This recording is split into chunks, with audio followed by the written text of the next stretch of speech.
Hello दोस्तों, PCS अभ्यास के ऑनलाइन स्टडी प्लेटफॉर्म में मैं निशांत आप सभी का स्वागत करता हूं और स्वागत है हमारे मॉडर्न इंडिया या हम लोग कह लें भारतीय इतिहास के अंतिम क्लास में। आज पूरी तरीके से आपकी क्लास खत्म होगी।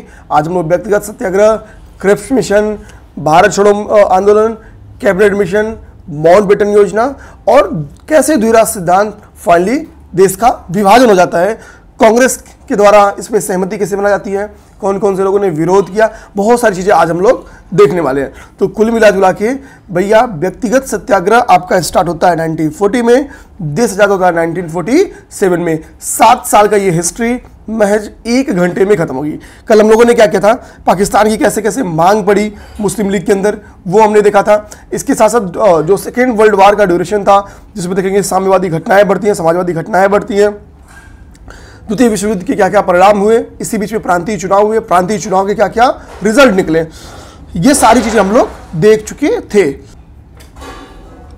चलिए अब आज से हम लोग क्वेश्चन नंबर 1 स्टार्ट करते हैं। आज का 35, 40, 50 क्वेश्चन जो भी होगा पूरी क्वेश्चन आज ही करेंगे, तो दिक्कत की बात नहीं है। थोड़ा सा खांसी की मुझे दिक्कत है, हो सकता हो हाँ थोड़ी थोड़ी दिक्कत हो, बट कुछ दिक्कत नहीं होगी। अंतिम क्लास है यार, तो मेरे लिए भी काफ़ी मतलब मोटिवेशन का सोर्स है। एक चीज़ समझना आपको, देखो वायसराय का जो एक कॉन्सेप्ट है ना, वो खास तौर पे आपका गांधी इरविन समझौते के बाद ज़्यादा बढ़ जाता है। अब एक चीज़ समझो पहले आगे की घटनाएं समझने के लिए। देखो गांधी इरविन पैक्ट हम लोग देखते हैं, तो यानी समझो जब Gandhi ji second round table conference से लौट के आते हैं, सेकेंड राउंड टेबल कॉन्फ्रेंस से कब पार्टिसिपेट करते हैं, तो 1531 में। लौट के कब आएंगे, तो 32 में। तो जब गांधी जी लौट के आते हैं तब यहाँ पे वायसराय वो इरविन नहीं रहते हैं, वायसराय बदल जाते हैं और वेलिंगटन यहाँ के वायसराय बन जाते हैं। यानी हम लोग कह सकते हैं इरविन के बाद, समझना बात को कि भैया इरविन के बाद वायसराय कौन आता है, तो वायसराय बन के आते हैं आपके वेलिंगटन। ठीक है, लॉर्ड वेलिंगटन भी इनका नाम आता है। ठीक, तो ये कब आते हैं भैया, इनका काम क्या था, गांधी जी को सेकेंड राउंड टेबल कॉन्फ्रेंस में भेज देना, सेकेंड राउंड टेबल कॉन्फ्रेंस में भेजना। वेलिंगटन का काम क्या था भैया, ये इसके बाद से आएंगे। अब देखो वेलिंगटन के बाद से जो अगले आपके वायसराय होते हैं वो आपके कौन होते हैं, लिनलिथगो। ये इंपॉर्टेंट है क्रम, इसलिए पहले बता रहा हूं, आगे इस पे क्वेश्चन है तो समझ में आएगा। लिनलिथगो, अब देखो लिनलिथगो का कॉन्सेप्ट कैसे याद करोगे भैया, भारत शासन अधिनियम एक्ट 1935, तो 1935 का एक्ट आता है आपके वेलिंगटन के टाइम में। ठीक है, तो सेकेंड राउंड टेबल कॉन्फ्रेंस से लेके और एक्ट ऑफ 1935 इसके बीच में वेलिंगटन रहते हैं। जब इसके बाद से एक्ट ऑफ 1935 किसके ड्यूरेशन में आया, वेलिंगटन की ड्यूरेशन में, इसके बाद से वायसराय आपका फिर बदलेगा। इसके बाद से जो आपके वायसराय रहते हैं वो होते हैं लिनलिथगो। आज की जो हमारी घटना है, आज की जो हमारी क्लास है उसमें लिनलिथगो से ही स्टार्ट होगा। यानी लिनलिथगो की समय की जो घटनाएं हैं, इन्हीं के समय में व्यक्तिगत सत्याग्रह स्टार्ट होता है। तो इनके ड्यूरेशन के आगे की जितनी घटनाएं हैं हम लोग देखने की स्टार्ट करेंगे। इसके बाद से वेवेल प्लान आता है, यानी वेवेल आ जाते हैं। ठीक है, फिर हमको पता है माउंटबेटन आ जाते हैं, माउंटबेटन आ जाते हैं। ठीक, तो हम लोग आज लिनलिथगो से स्टार्ट करेंगे, फिर वेवेल जाएंगे और माउंटबेटन जाएंगे। यानी ब्रिटिश कालीन ड्यूरेशन के अंतिम 3 वायसराय का काल आज हम लोग देखने वाले, जो कि अंतिम 7 सालों में के बीच का है। अब देखो व्यक्तिगत सत्याग्रह स्टार्ट क्यों हुआ, व्यक्तिगत सत्याग्रह स्टार्ट होने के पीछे का रीजन है लॉर्ड लिनलिथगो, क्योंकि इस ड्यूरेशन में है कौन, लॉर्ड लिनलिथगो है। लॉर्ड लिनलिथगो ने क्या किया था, अगस्त प्रस्ताव लेके आए थे, ध्यान देना। तो अगस्त प्रस्ताव के ही विरोध में, अगस्त प्रस्ताव कब आया था, 8 अगस्त 1940 को, ध्यान देना 8 अगस्त 1940 को यह अगस्त प्रस्ताव आया और इसी के विरोध में या इसी को अस्वीकार करते हुए गांधी जी ने क्या स्टार्ट किया, व्यक्तिगत सत्याग्रह स्टार्ट किया। यह भी एक सिविल डिसोबीडियंस मूवमेंट का सविनय अवज्ञा आंदोलन के ही तरह था, इसीलिए इसको हम लोग क्या कहते हैं, व्यक्तिगत सविनय अवज्ञा आंदोलन के नाम से भी जानते हैं। अब देखो जब व्यक्तिगत सत्याग्रह स्टार्ट हुआ तो यानी गांधी जी अकेले तो करेंगे नहीं, गांधी जी अकेले ही बेसिकली रहते हैं, लेकिन गांधी जी के कुछ सहयोगी, कुछ सत्याग्रही भी रहते हैं इनके साथ। जैसे प्रथम, द्वितीय और तृतीय व्यक्तिगत सत्याग्रही कौन था, ये पेपर में क्वेश्चन बन के आता है। तो प्रथम सत्याग्रही हमको पता होना चाहिए विनोबा भावे जी थे, सेकंड सत्याग्रही पंडित जवाहरलाल नेहरू जी थे और तृतीय सत्याग्रही कौन थे, ब्रह्मदत्त जी थे। लास्ट स्टेटमेंट देखोगे आपके एक्सप्लेनेशन का, इनके नाम लिखा है, ये नाम बड़ा इंपॉर्टेंट है, आपको नाम याद रखना होगा। तो प्रथम सत्याग्रही कौन थे? प्रथम सत्याग्रही विनोबा भावे। सेकंड सत्याग्रही कौन थे? पंडित जवाहरलाल नेहरू जी। तृतीय सत्याग्रही कौन थे? तो ब्रह्मदत्त जी थे। इसमें तृतीय सत्याग्रही जो ये वेरी इंपॉर्टेंट है, ये पेपर में आ सकता है क्वेश्चन, दिमाग में रखेंगे। ठीक है, ये हो गया। अब यह व्यक्तिगत सत्याग्रह, तो यहां से आपका जो इंडिविजुअल सिविल डिसोबीडियंस मूवमेंट है वो खत्म हो जाता है। ठीक है, इसमें इससे ज्यादा इंपॉर्टेंस ये नहीं रखता है। अब देखो होता क्या है। ठीक है, क्रिप्स मिशन आता है, सर स्टैफोर्ड क्रिप्स मिशन के द्वारा क्रिप्स मिशन लेके आ जाता है। क्रिप्स मिशन का एक सुझाव भी है भारत के संदर्भ में, क्योंकि देखो ये ड्यूरेशन आप याद करना क्या है, ये ड्यूरेशन वो ड्यूरेशन है जस्ट सेकेंड वर्ल्ड वार खत्म हो रहा है, जस्ट सेकेंड वर्ल्ड वार खत्म हो रहा है। सेकेंड वर्ल्ड वार ने अंग्रेजों की स्थिति कर दी है पस्त। भैया भले जीत गए ये लोग, हमको पता है भैया, जापान में जाके हमने नहीं, मतलब अंग्रेजों अमेरिकन ने क्या किया, परमाणु बम छोड़ दिया, सेकेंड वर्ल्ड वार ये लोग जीत जाते हैं। इसी बीच में शीत युद्ध स्टार्ट हो जाता है। लेकिन होता क्या है कि अंग्रेज यानी ब्रिटेन की बहुत सारे लोग मारे जाते हैं इस लड़ाई में। तो अंग्रेज क्या है, यानी ब्रिटिशर्स क्या है, यानी यूके वाले क्या है, भैया इनका हो चुका है सैनिक पतन। अब ये क्या है, एक समझो पुतली की तरह है, ये एक पुतली की तरह। तो इस बीच में डिसीजन क्रिप्स एक लोकसभा में अपने मतलब ये बोलता भी है कि हमारे पास एक ही विकल्प है भारत को कैप्चर करने के लिए, हम वहां आर्मी उतार दें और लंबे समय तक आर्मी से नियंत्रण कराएं, हमको एक ही विकल्प अपनाना पड़ेगा। लेकिन वो अगला स्टेटमेंट भी देता है, कहता है मुझे ये पता है हमारी जनता यानी जो ब्रिटिशर्स जनता है वो इसको एक्सेप्ट नहीं करेगी, क्योंकि अभी हम लोग बहुत बड़ी क्षति करके जस्ट उभर रहे हैं, दोबारा हम क्षति के लिए तैयार नहीं होंगे।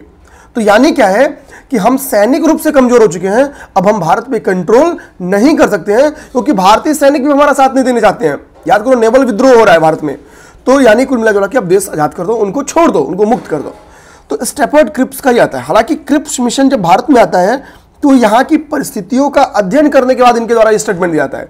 वो आते हैं, कहते भैया मैं आपको डीएस देने वाला हूँ, डोमिनियन स्टेटस, आपको डोमिनियन स्टेटस की स्थिति दी जा रही है, आप किसी के नियंत्रण में भी नहीं रहोगे। तो ध्यान देना, तो पहला स्टेटमेंट क्या करा है कि भारत को डोमिनियन स्टेटस दी जाएगी, इनका सुझाव था, तो बिल्कुल सही बात है। सभी प्रांतों एवं राज्यों को मिलाकर एक भारतीय संघ बनाया जाएगा, तो बिल्कुल सही बात है। ये इनका सुझाव था कि भारतीय संघ का निर्माण करेंगे जिसमें सभी प्रांतों एवं राज्यों को सम्मिलित करेंगे, आपको डोमिनियन स्टेटस का दर्जा देंगे। और भारतीय संघ के बाद ध्यान देना कि इसमें अब सोचो प्रांतों एवं राज्यों को मिलाकर क्या करेंगे, भारतीय संघ बनाएंगे। लेकिन हो सकता हो कोई प्रोविंस ऐसा भी हो जो ये कहे कि भैया हम तो भारतीय संघ में शामिल होंगे नहीं। तो अगला प्रोविजन क्या कर दिया इन्होंने, भैया हमको सबको खुश रखना है, तो इन्होंने बोला कि जो चाहे बाहर रहने का निर्णय ले कि हम भारतीय संघ में शामिल होंगे, वो बाहर भी रह सकता है, अपना स्वयं का संविधान बना सकता है, कोई जरूरी नहीं कि भारतीय संविधान में शामिल हो। ठीक, और जो भारतीय संघ में शामिल होंगे उनके लिए एक संविधान बनेगा, और वो जो संविधान क्या होगा, भैया जो लेजिस्लेटिव असेंबली में लोग चुने गए हैं उन्हीं के द्वारा बनाया जाएगा। ठीक है, और हमको पता है कि कब से प्रत्यक्ष निर्वाचन स्टार्ट हो चुका था, कुछ शर्तों के अनुसार या बड़ी शर्तों के अनुसार प्रत्यक्ष निर्वाचन स्टार्ट हुआ था। लेकिन ठीक है, कुछ ही लोगों ने वोट दिया था, लेकिन एटलीस्ट दिया था, तो यानी वो जनता के द्वारा चुने गए लोग थे, उन्हीं के द्वारा चूंकि संविधान निर्माण हो रहा था, यानी जनता द्वारा निर्मित एक लोगों के द्वारा क्या हो रहा है, संविधान का निर्माण हो रहा है, इनडायरेक्टली ही हो रहा है, लेकिन मान लेते हैं। तो भारत का संविधान भारत की जनता द्वारा निर्मित किया जाए, ये स्टेटमेंट सही था। और ये कैसे भारत की जनता निर्मित करेगी, तो इनके द्वारा पहले ही चुन लिया गया है लोगों को, वही लोग क्या करेंगे, भारत का संविधान का निर्माण करेंगे। तो ये सारे स्टेटमेंट सही हैं। ठीक है, और यही स्टेटमेंट क्या होगा, यही स्टेटमेंट भारतीयों को सबसे ज्यादा नुकसान क्षति पहुंचाएगा। तीसरा नंबर स्टेटमेंट, जो अलग रहना चाहे वो अलग रह सकता है। तो भारतीय संघ का निर्माण, यूनिटी कैसे स्थापित होगी, तो ये चारों स्टेटमेंट सही है, ये चीज ध्यान देना है। अगला आता है, कह रहा कि गांधी जी के आंदोलन को, भैया देखो एक शख्स ऐसा ना जिसने नाको चना चबा दिया पूरे अंग्रेजों को, तो एक स्टेटमेंट दिया जाता है लिन लिथगो को। इस ड्यूरेशन में वायसराय कौन है, लिन लिथगो क्या है, ये इस समय भारतीय वायसराय हैं, भारतीय वायसराय हैं। ओके, ये स्टेटमेंट देंगे राजनीतिक फिरौती, गांधी जी के आंदोलनों को क्या करेंगे, राजनीतिक फिरौती। क्योंकि गांधी जी क्या कर रहे हैं इस समय गांधी जी आपका स्टार्ट कर रहे हैं व्यक्तिगत सत्याग्रह, व्यक्तिगत, और भैया इन्हीं के समय में क्विट इंडिया मूवमेंट, भारत छोड़ो आंदोलन स्टार्ट कर रहे हैं। तो इसी के लिए इनको राजनीतिक फिरौती, क्योंकि ये गांधी जी क्या करते हैं, आंदोलन किए, कुछ चीजें मांग लिए, पूरा हो गया, जाओ भैया तुम भी आजाद हम भी आजाद, फिर आंदोलन स्टार्ट किए, कुछ चीजें मांग लिए, कुछ मिल गया कुछ नहीं मिला, तो इसके लिए कहता है कि राजनीतिक फिरौती बोल देता है। ठीक है, तो ये स्टेटमेंट याद करना किसने कहा था। याद करने का तरीका कि राजनीतिक फिरौती जिसने भी कहा था वो अब लास्ट गांधी जी के मूवमेंट से संबंधित स्टेटमेंट देता है। तो भारत छोड़ो आंदोलन के समय कौन था? लिन लिथगो। ऐसे भी आप लोग सोच सकते हो, क्योंकि फैक्ट हो सकता है भूल जाए। आगे कह रहा है कि भारत छोड़ो आंदोलन के समय भारत का प्रधान सेनापति कौन था? ये फैक्ट याद करना होगा, लॉर्ड, ठीक है, वेवेल था। भारत का प्रधान सेनापति कौन था? लॉर्ड वेवेल था। बाद में लॉर्ड वेवेल क्या होगा? वायसराय बन जाता है, ठीक है। भारत छोड़ो आंदोलन कहां से शुरू हुआ? क्विट इंडिया मूवमेंट कहां से शुरू हुआ? तो ये पूरी की पूरी कॉन्सेप्ट है, इसको समझते हैं। देखो, भारतीयों से बिना पूछे हमको कहां झोंक दिया गया? युद्ध में झोंक दिया गया।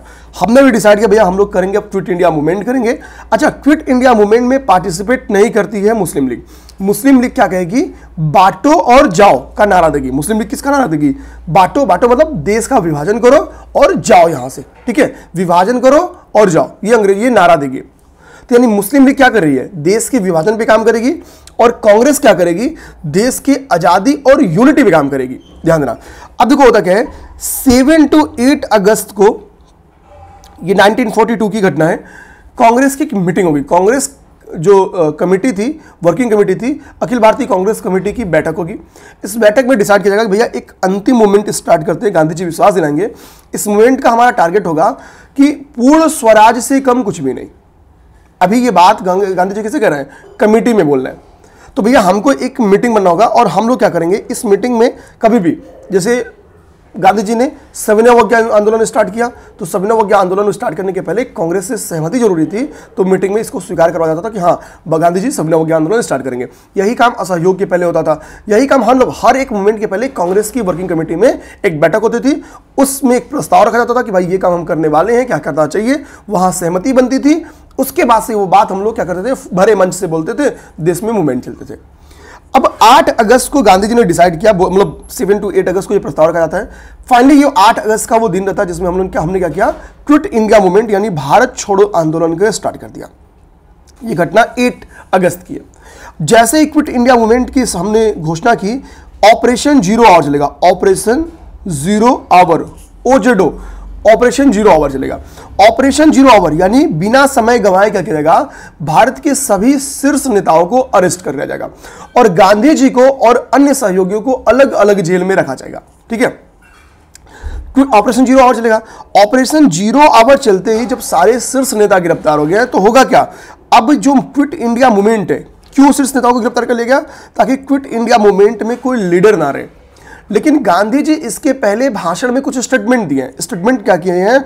डू और डाई, करो या मरो। गांधी जी का क्या स्टेटमेंट है? डू और डाई। 2 स्टेटमेंट ध्यान देना।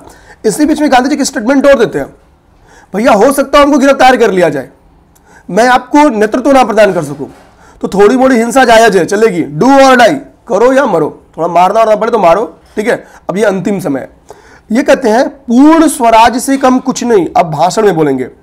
और गांधी जी अगर ये बोलते हैं डू और डाई और पूर्ण स्वराज से कुछ नहीं कम नहीं चाहिए, तो समझ जाओ जनता क्या करेगी। हिंसा वाला अगर थोड़ी मोड़ी हिंसा की सहमति दे दे तो फिर समझ जाना है। अब देखो इन दोनों स्टेटमेंट ने क्या किया? गांधी जी ने इसके पहले के मूवमेंट से भारतीयों को बता चुके थे कि भैया अब स्वतः आंदोलन कैसे चला सकते हो। इसी के लिए कहा जाता है कि भारत छोड़ो आंदोलन एक स्वतः स्फूर्त आंदोलन था, क्योंकि कोई लीडर नहीं था, फिर भी भारतीयों ने खुद लड़के देश को आजादी दिला दी। सभी ने लड़ दिया, सब नेता बने, ठीक। तो ऑपरेशन 0 आवर के तहत गिरफ्तार किया। हालांकि बाद में स्वास्थ्य कारणों से गांधी जी को छोड़ जाता है। इस बीच में मैंने बताया कि मुस्लिम लीग क्या कर रही है? मुस्लिम लीग अपनी जो सांप्रदायिक हित है उस सांप्रदायिक हित को साध रही है, ठीक है। इसी बीच में मोबिलाइज करना स्टार्ट करेगी भारतीय मुसलमानों को, ठीक है। और बांटो देश बांटो की नीति पे काम करेगी। प्रत्यक्ष कार्रवाई दिवस इस बीच में स्टार्ट करेगी जब देश की आज़ादी पे हम लोग काम कर रहे हैं। ये सारी घटना है, यही सारी बातें देखो इसमें लिखी गई हैं, जो बातें मैंने आपसे बोला है। इसके अलावा इसमें कुछ भी नहीं लिखा गया है, जितना मैंने समझा दिया। तो इसका भी स्टेटमेंट, तो देखो ये बैठक होती है आपकी वर्धा में, इसको हम लोग वर्धा प्रस्ताव के नाम से जानते हैं। यानी इसका आंसर क्या सही है? Option number B, Gwalior tank Maidan, Bombay के ग्वालियर टैंक मैदान में, ठीक है। ऑप्शन नंबर सी इसका है। अब लोग देखेंगे नेक्स्ट क्वेश्चन क्या कह रहा है, हम भारत को या तो आजाद करेंगे या आजादी के प्रयास में दिवंगत हो जाएंगे। ये स्टेटमेंट कब का है? तो डू और डाई, ठीक है। डू और डाई वाला स्टेटमेंट याद करो। क्विट इंडिया मूवमेंट के समय गांधी जी ने इस स्टेटमेंट को बोला था कि संपूर्ण आजादी से कम किसी भी चीज से मैं संतुष्ट होने वाला नहीं हूं। हो सकता है नमक, टैक्स, शराबखोरी आदि को कंट्रोल करके सरकार मतलब इसको सरकार दे, किंतु हमको आज़ादी चाहिए। इस बार हमको छोटे मोटे उपहार नहीं चाहिए, ठीक, इस बार हमको क्या चाहिए, पूर्णतः आज़ादी चाहिए भैया। तो कुछ कुछ चीज़ें देगी, तो विश्वास रखो, विश्वास रखो, इस बार हम राजनीतिक कैदी वाले कॉन्सेप्ट में नहीं फंसेंगे, ठीक है। हम ये कहेंगे कि हमको तुम नमक टैक्स बंद कर दो तो हम डोमिनियन स्टेटस ले लेंगे, ना भैया, अब डोमिनियन स्टेटस का समय गया, ठीक है। तीसरा, नेक्स्ट क्वेश्चन 7 नंबर, निम्नलिखित में से किसने 1942 में भारत छोड़ो प्रस्ताव का समर्थन किया था? किसने भारत छोड़ो प्रस्ताव का, क्विट इंडिया मूवमेंट का समर्थन किया था? तो देखो भैया, क्विट इंडिया जो मूवमेंट था उसका समर्थन किया था सरदार वल्लभ भाई पटेल ने, ठीक है, सरदार वल्लभ भाई पटेल ने, ठीक है। और इसका समर्थन किया था, कह रहा कि 8 अगस्त 1942 को अखिल भारतीय कांग्रेस कमेटी के बैठक में जवाहरलाल नेहरू द्वारा भारत छोड़ो प्रस्ताव को पेश किया गया, और इसका समर्थन किसके द्वारा किया गया? समर्थन किया गया पटेल जी के द्वारा। ओके, आगे आएंगे। अभी ये ऐसे किसके द्वारा पेश किया गया, किसके द्वारा समर्थन किया गया, ऐसे क्वेश्चंस बन के आते हैं। अभी भारत के विभाजन का प्रस्ताव कांग्रेस के सामने रखा जाएगा, तो ये भी आता है कि किसने समर्थन किया, किसने पेश किया, ये पे क्वेश्चन बन के आता है। नेक्स्ट क्वेश्चन आओ, 1942 के भारत छोड़ो आंदोलन के बारे में निम्नलिखित में से किसने या निम्नलिखित में से कौन सा कथन गलत है? तो कभी नहीं वाला क्वेश्चन है उसको ब्लॉक कर दो, ऐसे गोला बना दो। अब देखो, इसका नेतृत्व तो गांधी जी द्वारा किया गया, तो देख ध्यान देना, मैंने आपको क्या बोला भाई, 8 अगस्त को 1942 को क्विट इंडिया मूवमेंट स्टार्ट हो रहा है और ऑपरेशन जीरो आवर स्टार्ट हो रहा है। ऑपरेशन जीरो आवर के तहत क्या हो जा रहा है, गांधी जी को अरेस्ट कर लिया जा रहा है। तो गांधी जी नेतृत्व तो नहीं प्रदान कर पा रहे ना, तो स्टेटमेंट नंबर 1 क्या है, गलत है, सीधी सी बात। नेक्स्ट क्वेश्चन, कांग्रेस को एक असंवैधानिक संस्था घोषित की गई, तो भैया अंग्रेजों के द्वारा कुछ तो किया जाएगा, तो चांस है कि कांग्रेस को असंवैधानिक संस्था अंग्रेज घोषित करते ताकि कांग्रेस के ऊपर कार्रवाई की जा सके। आपको चलो ये नहीं पता था तो एटलीस्ट 50-50 चला गया, सोच सकते हो, पूर्णतः गलत भी नहीं कर सकते हो, क्योंकि ऐसे कार्रवाई होती थी लगातार। जब कोई मूवमेंट होता था तो संबंधित संस्थाओं को जो इंग्लिश थे वो गैर कानूनी घोषित कर देते थे। यह एक अहिंसक आंदोलन था। मैंने क्या बोला भैया, अभी मैंने आपको एक कॉन्सेप्ट समझाया, वो कॉन्सेप्ट क्या था, डू और डाई का कॉन्सेप्ट था, ठीक है, करो या मरो का कॉन्सेप्ट था। करो या मरो के नारे में ही आपको हिंसा थोड़ी मोड़ी दिखती है, तो यह एक अहिंसक आंदोलन था। यह स्टेटमेंट भी गलत, गांधी जी ही नहीं है तो हिंसा कैसा, गांधी जी तो जेल में है, ठीक, तो सी भी गलत है। यह एक स्वतः स्फूर्त आंदोलन था, तो बिल्कुल ऑपरेशन जीरो आवर में सारे लीडर्स को गिरफ्तार किया जाता है, तो स्वतः स्फूर्त था, यानी इसमें ऑप्शन नंबर ए भी सही है और ऑप्शन नंबर डी भी सही है, दो ऑप्शन, सॉरी सी सही है, ओके, और दो ऑप्शन इसके सही आते हैं। तो कभी कभी ऐसे आयोग क्वेश्चन दे देती है, कोई बात नहीं है।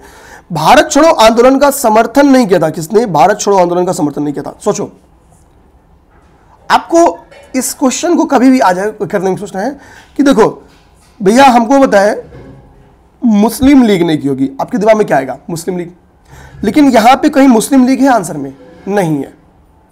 आपके पास दिमाग में क्या आएगा, भाई हमको पेपर में उपर्युक्त सभी दिखते क्या होना चाहिए, टिक मार देना चाहिए। लेकिन मैं कहता हूं ना कि थोड़ा सा सोचो, पहले एक बार सोचो, क्या कम्युनिस्ट को देश का आजादी नहीं चाहिए? कम्युनिस्ट पार्टी क्या थी, देखो कहीं ना कहीं कम्युनिस्ट मूवमेंट देखोगे, समाजवादी और साम्यवादी आंदोलन, ये क्या है, ब्रिटेन कैसी कंट्री थी, समाजवादी कंट्री है, साम्यवादी कंट्री है, या दोनों नहीं है, ठीक है, तो दोनों कंट्री नहीं है, ना समाजवादी ना साम्यवादी है, ठीक है, एक वर्गवादी देश है, सीधी बात है।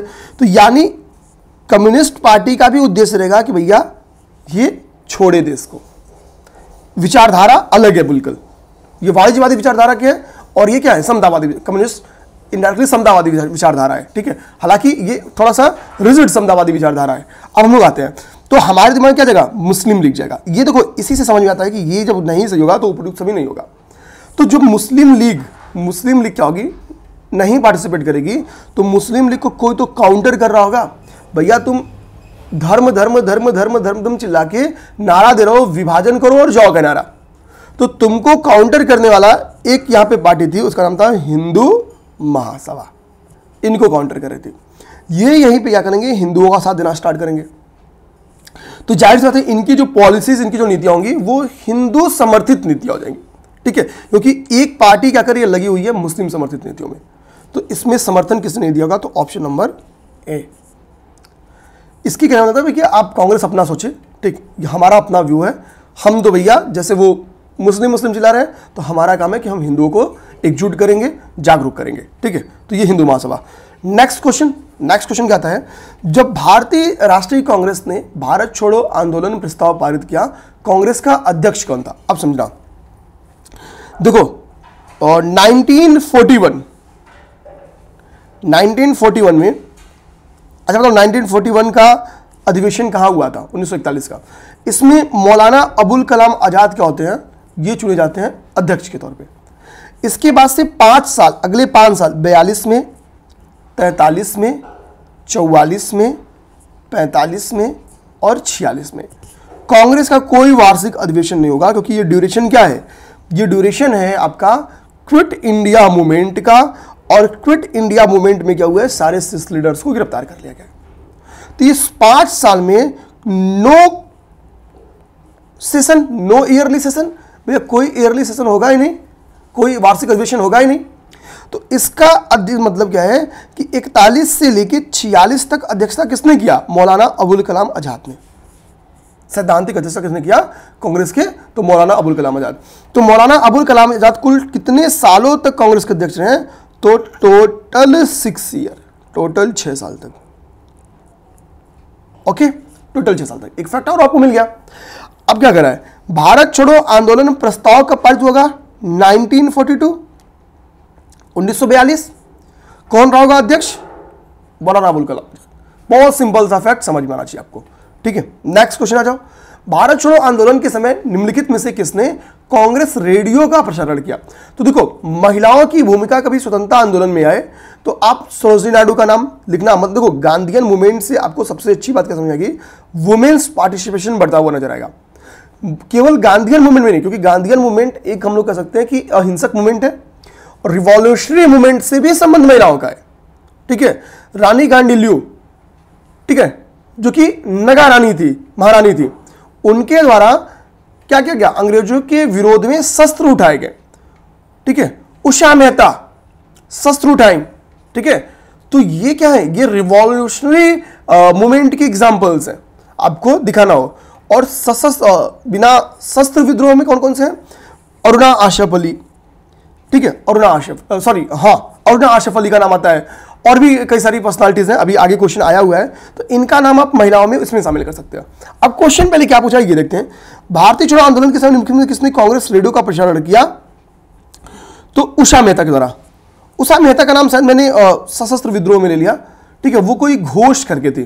ठीक है, उषा मेहता नहीं थी, वो कोई घोष करके थी, जो अभी आगे क्वेश्चन है उनके बारे में, मुझे उनका नाम नहीं याद आ रहा है। एक सेकंड अगर थोड़ा टाइम देंगे तो मैं सोच भी लूंगा। ये देखिए यहाँ पे क्वेश्चन 2023 में आया था, इसी के लिए वो, ठीक है, शांति घोष थी। अभी मैंने उषा मेहता को, ठीक है, वो उनका नाम मैंने ले लिया सशस्त्र मूवमेंट में, वो ध्यान देना, उसको डिलीट कर देना दिमाग से। शांति घोष है। ठीक है, तो शांति घोष और सुनिधि चौधरी ने क्या किया था? बंगाल की स्टूडेंट थी, इन्होंने जिलाधिकारी को गोली मार के उनकी हत्या करी थी, डीएम की गोली मार के हत्या करी थी। तो आपको क्या होगा? इन लोगों का नाम क्या दिखना होगा? तो कभी वुमेन्स का जब पार्टिसिपेशन आएगा तो केवल गांधीयन मूवमेंट वाला नहीं, थोड़ा रिवॉल्यूशनरी मूवमेंट से भी जिनका संबंध है उनके बारे में भी लिखेंगे। ठीक, अब इसका आंसर यही समझ में आ गया। क्वेश्चन का बोला है क्विट इंडिया मूवमेंट से किसका संबंध नहीं है? तो मातंगिनी हाजरा, कनकलता बरुआ और अरुणा आशफ अली, इन तीनों पर्सनालिटी का संबंध क्या है? क्विट इंडिया मूवमेंट से। शांति घोष ने का ये संबंध जो है, ये 1930 का वो ड्यूरेशन, तो ये 31 में क्या हो रहा है? गांधी इरविन पैक्ट हो रहा है, गांधी जी, इसी बीच में क्या हो जाएगा? गांधी इरविन पैक्ट में कुछ ही दिन बाद भगत सिंह को फांसी की सजा दे देती है। ठीक, फिर गांधी जी कहाँ जाएंगे? चल जाएंगे राउंड टेबल कॉन्फ्रेंस में। राउंड टेबल कॉन्फ्रेंस में सहमति नहीं मिल पाती है, तो भगत सिंह की घटना ने क्या किया कि क्रांतिकारियों को जन्म दिया। ठीक, इसका सबसे अच्छा एग्जाम्पल आप यहाँ पे देखोगे, शांति घोष द्वारा की गई घटना। Okay, 17 number question. अब हम लोग जहाँ पे हैं वहाँ जाते हैं, हम लोग यहाँ पे थे। ठीक, ये उषा मेहता जी का नाम निकल गया था, माफ करना वहाँ पे। तो यहाँ पे कांग्रेस रेडियो का प्रसारण किसने किया? उषा मेहता जी ने। ठीक है, ये चीज़ जानना। भूमिगत हो कि इन्होंने रेडियो, भूमिगत को क्यों? क्योंकि भैया अगर छुप के रेडियो का प्रसारण नहीं करते, रेडियो प्रसारण का मतलब ये था कि भैया कि क्या घटनाएं चल रही हैं, क्या हो रहा है, क्या आगे का प्लान भारतीयों का होना चाहिए, वो बातें यहाँ पे वो बताते थे। भूमिगत होने का मतलब होता है छुप के। ठीक है, नेक्स्ट क्या है? क्विट इंडिया मूवमेंट के समय में गांधी जी को पता था कि भैया हमको नेशनल नहीं इंटरनेशनल कवरेज भी चाहिए, हमको संवेदना लेनी है फॉरेनर्स की। तो उन्होंने लुई फिशर को बुलाया। लुई फिशर ने क्या किया? पूरे क्विट इंडिया मूवमेंट को कवरेज प्रदान किया। ओके, आगे देखेंगे नेक्स्ट क्वेश्चन क्या करा है, क्वेश्चन नंबर 12 करा है, भारत छोड़ो आंदोलन के संदर्भ में महात्मा गांधी को कहां बंदी बनाया गया? तो भैया बंबई के ग्वालियर टैंक मैदान में भारत छोड़ो प्रस्ताव पारित हो रहा है, तो उठा के कलकत्ता में थोड़ी बंद करेंगे, वहीं बंद करेंगे, तो आंसर इसका हो गया बंबई में। ठीक है, भारत छोड़ो आंदोलन के दौरान जेल से फरार होकर भूमिगत गतिविधियों को संगठित किया कौन? मतलब भारत छोड़ो आंदोलन के समय ध्यान देना, जयप्रकाश नारायण जी ने क्या किया था, जेल से फरार हो गए थे। ठीक है, और उन्होंने क्विट इंडिया मूवमेंट को संगठित किया भूमिगत होके। ठीक है, भूमिगत गतिविधियों को बेसिकली क्या किया, संगठित किया। तो ये इसके आंसर हो गया जयप्रकाश नारायण जी। ये क्वेश्चन सेम टू सेम कुछ समय पहले बीपीएससी में भी कॉपी पेस्ट कर दिया था।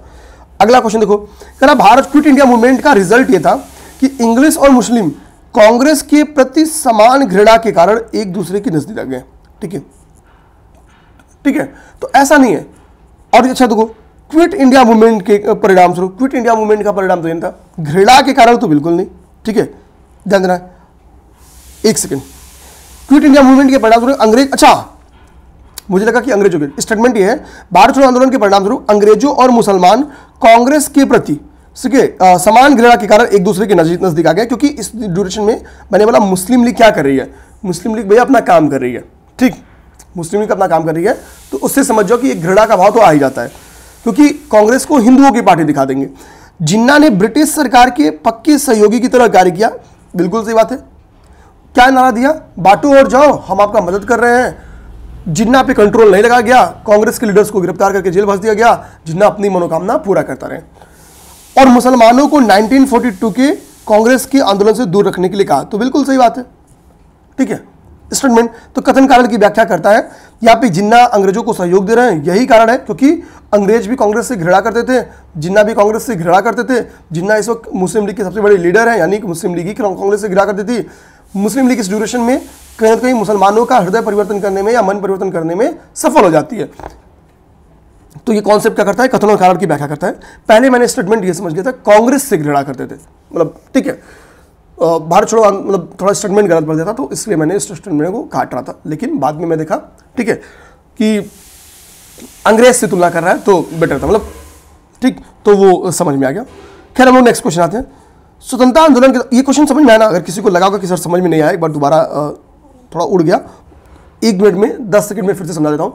देखो यहाँ पे कह रहा है कि क्विट इंडिया मूवमेंट के परिणाम स्वरूप भारत छोड़ो आंदोलन स्टार्ट किया किसने, भारतीयों ने या कांग्रेस ने।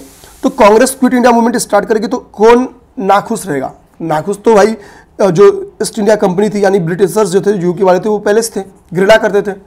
मुस्लिम लीग भी क्या करती थी, कांग्रेस से घृणा करती थी। मैंने बोला कि मुस्लिम लीग ने क्विट इंडिया मूवमेंट में सहयोग नहीं दिया था, उसने मुसलमानों को कांग्रेस से दूर रहने का सुझाव दिया। ठीक है, वो क्या किए, नए देश के निर्माण की पूरी गाथा लिखना स्टार्ट किए और अंग्रेजों ने सहयोग दिया उन्हें। क्यों? क्योंकि ये लोग सहयोग नहीं दे रहे थे क्विट इंडिया मूवमेंट को। तो भैया हमारे हित, हमारा कॉमन दुश्मन है। कॉमन दुश्मन किसी का रहेगा, जनरल दुश्मन का दुश्मन दोस्त होता है, समझना। मुस्लिम से कोई खास संबंध नहीं था कांग्रेस का, लेकिन चूंकि कांग्रेस से मुस्लिम लीग शत्रुता कर लेती, तो दुश्मन का दुश्मन दोस्त है, तो इसलिए कांग्रेस मुस्लिम लीग और अंग्रेजों के बीच में नजदीकी आ गई। ठीक है, तो अब समझ गए होगे आप लोग बात। स्वतंत्रता आंदोलन के दौरान अरुणा आसफ अली किस भूमिगत क्रियाकलाप की प्रमुख महिला संगठक थी? तो ये बेसिकली आप देखोगे क्विट इंडिया मूवमेंट की ड्यूरेशन में थी। ठीक, ये दोनों पहले देख लिया। कौन संबंधित थी? 17वां नंबर क्वेश्चन, आराम से देखें, आ जाओ। क्विट इंडिया मूवमेंट के ड्यूरेशन में क्या हुआ, अंग्रेज कमजोर हो जा रहे हैं। इसी बीच में एक कुछ बड़ी घटनाएं देखने को मिलती क्या है भैया, कई जगहों पे आपको समानांतर सरकार स्थापित देखने को मिलेगा। यानी समानांतर सरकार का मतलब क्या है, एक जगह अंग्रेज की सरकार तो चली रही है, इसी बीच में कुछ भारतीय भी अपना पैरेलल सरकार चला देंगे। वहां पे अपने कानून होंगे, अपने नियम होंगे, अपना प्रधानमंत्री होगा, अपना सारा मतलब कारोबारी अपना होगा, पूरी मंत्रालय अपनी होगी। ठीक है, और ऐसी 3 जगह घटना देखने को मिलती है। ठीक है, बलिया में भी देखने को मिलेगी, सतारा में भी देखने को मिलेगी, और आपको ये हजारीबाग में भी देखने को मिलेगी। ये घटना मेरठ में देखने को नहीं मिलती है। मेरठ आपका 1857 के ड्यूरेशन में काफी एक्टिव एरिया रहा था। ओके, मेरठ काट दो। चौथा नंबर पॉइंट मेरे भाई पहले ही काट दो आप लोग। ओके, आते हम लोग, समानांतर सरकार की स्थापना कहां की गई? ठीक है, तो बलिया में, सतारा में, और अच्छा हजारीबाग, ये ठीक है, हजारीबाग में नहीं किया गया है, ये शायद यहाँ पे तामलुक में किया गया था, ठीक है, तामलुक में किया गया है, हजारीबाग में नहीं किया गया था। तो ये स्टेटमेंट भी हजारीबाग वाला भी आपका गलत है, मतलब मेरठ वाला स्टेटमेंट गलत था, ये हजारीबाग वाला फैक्ट मुझे भूल गया था, ठीक, हजारीबाग वाला भी गलत है। बलिया में, सतारा में और तामलुक आपकी अफगानिस्तान में भी स्टेब्लिश किया गया था, ठीक है, अफगानिस्तान में भी स्टेब्लिश किया गया था। हालांकि अभी ये थोड़ा सा मुख्य भूमि की बात कर रहे हैं, तो इसलिए इसका आंसर क्या हो जाएगा, बलिया और सतारा। तो वैसे तो केवल इसका बलिया और सतारा आंसर होगा, लेकिन 3 जगहों पर स्टेब्लिश, देखो ये मुझे पता था कि 3 जगहों पे मुख्य भूमि भी था, इसके लिए मेरे से हजारीबाग निकल गया, ठीक है। याद रखना बलिया, सतारा और तामलुक। सतारा में देखो तारे क्या होते हैं, बहुत दूर होता है, लंबी दूरी पे होते हैं, तो सबसे लंबे समय तक जो समानांतर सरकार चली थी वो सतारा में चली थी, ठीक है, सबसे लंबे समय तक। तो ऐसे ही आप सतारा वाला कॉन्सेप्ट याद कर लोगे, ठीक है। बागी बलिया हम लोग बोलते ही हैं, ठीक है, तो ए बलिया भी सही है। ये हजारीबाग नहीं शामिल है, ये चीज दिमाग में रखना, हजारीबाग नहीं शामिल है। तामलुक मिदनापुर वाला जो बेल्ट है बंगाल का, वहां पे पैरेलल सरकार बनी थी, ये याद रखना है, ठीक है। ये एक गलती हो गई थी, बेसिकली वो इसलिए हो गई थी क्योंकि 3 जगह का वो कॉन्सेप्ट पता था, तो मैंने मेरठ काट के बाकी 3 सही मान लिया, तो ये हो गया, ओके। इसी के लिए कभी भी इससे बताए, मतलब देखो मैं खुद ही आप लोग से बोलता हूँ, पहले सारा क्वेश्चन का ऑप्शंस बहुत क्लियर पढ़ना है, फिर टिक करने पे जाना है, ठीक। यही देखो पेपर में क्या होता है, यही गलती होती है। अब सपोज कि मेरे दिमाग में था 3, सपोज मैं ये पेपर में देता और पेपर में क्वेश्चन आता, तो ये मेरे से गलत हो चुका था क्वेश्चन। अब अगर क्योंकि अभी तो थोड़ा एक्सप्लेनेशन ऐसे था तो दिख गया आंख से, ठीक, तो लग गया यार कुछ तो गलत हो गया। पेपर में मैं करता तो क्या था भाई, मैं इसे काटता सीधे, ठीक, 2 ऑप्शन कट गए और मुझे पता था कि 3 जगह पैरेलल गवर्नमेंट बनी है, ऑप्शन नंबर बी मार के निकल जाता। घर आके पता चलता अरे भाई हजारीबाग वो नहीं था, ठीक। तो ये है कभी कभी क्या ना कि आयोग को भी पता रहता है कि वो आपके किस जानकारी से खेल सकते हैं, ठीक। तो जल्दीबाजी में इससे बस ये समझ जाना कि आंसर्स नहीं पढ़ने हैं बस, ठीक। ये खैर मैं खुद ही सुझाव देता, लेकिन मैं खुद ही गलती कर दिया। भारत छोड़ो आंदोलन भारतीय राष्ट्रीय आंदोलन की पराकाष्ठा थी, ठीक। सेकंड स्टेटमेंट क्या दे रहा है, कारण भारत छोड़ो आंदोलन के पश्चात शक्ति हस्तांतरण की प्रक्रिया समय की खोज की तकाजा थी, क्योंकि क्विट इंडिया मूवमेंट बिल्कुल सही बात है, राष्ट्रीय आंदोलन की पराकाष्ठा थी, इसके बाद से कोई होता नहीं है, देश आजाद हो जाता है, 4 साल 5 साल ये मूवमेंट चलेगा और देश आजाद हो जाएगा, ठीक है। तो अंग्रेज क्या करेंगे, शक्ति हस्तांतरण कर देते हैं। हमको पता है 18 जुलाई 1947 को क्राउन की सहमति बन जाएंगी माउंटबेटन योजना पे कि भैया शक्ति हस्तांतरण करते हैं, देश आजाद कर देते हैं, ओके। तो कथन कारण की व्याख्या करता है। नेक्स्ट ठीक है, चलो भैया नेक्स्ट अब ये देखो करा कि ऑपरेशन रूबिकॉन, ठीक है, ऑपरेशन रूबिकॉन, ये जैसे आप देखो कई जगहों पे जब कोई ऑपरेशन किया जाता है तो उसका कुछ ना कुछ नाम दिया जाता है, ठीक है। Operation clean chit, clean out, all out, ऐसे चलते हैं ना। तो ऑपरेशन रूबिकॉन एक चलाया गया था ब्रिटिश गवर्नमेंट के द्वारा। तो भारत में ब्रिटिश गवर्नमेंट ने निम्नलिखित में किसके संदर्भ में इसका प्रयोग किया, तो ठीक है, इसका संबंध बेसिकली क्या है, जिनमें गांधी जी के आमरण अनशन से संबंधित है, ठीक।